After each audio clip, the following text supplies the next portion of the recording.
Sa isang lugar sa Naval, may isang babae na nagtitinda ng mga prutas. Ang pangalan ng babaeng ito ay si Liana.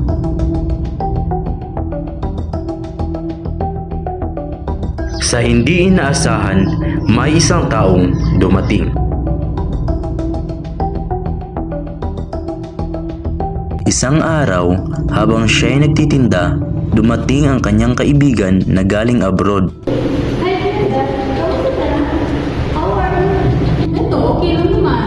Sarang yumayaman siya ng my friend. Sure naman, I'm rich now and then.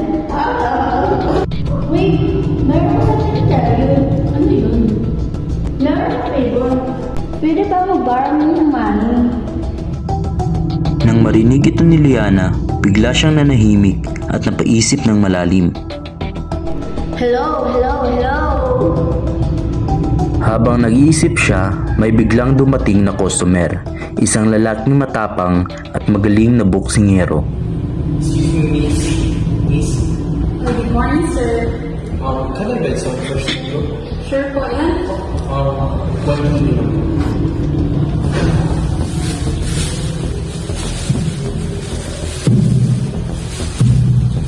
Habang bumibili si Dexter, si Maribel ay nainip at tila nagalit dahil hindi nasagot ang kanyang mga tanong.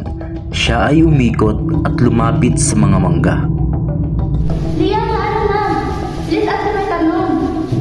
Manahimik ka, may customer pa ako dito. Tell me, I need it right now. Fred, pwede ba manahimik ka?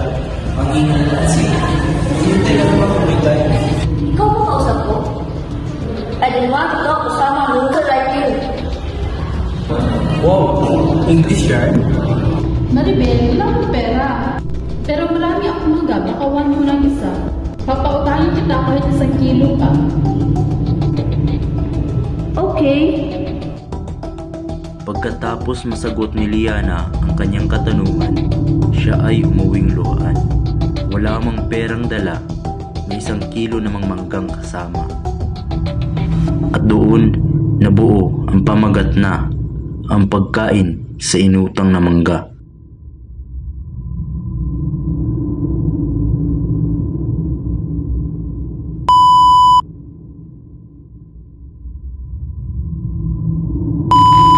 Sure naman, I'm gender now.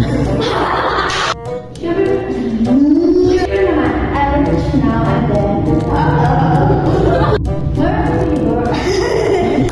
Learn a favor. Pwede ba ako mag... Hello.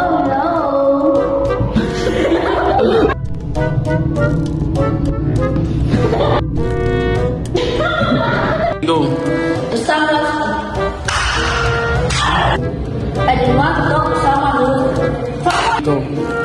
I didn't want to talk to someone who... Sure, go. Go. Go. Miss.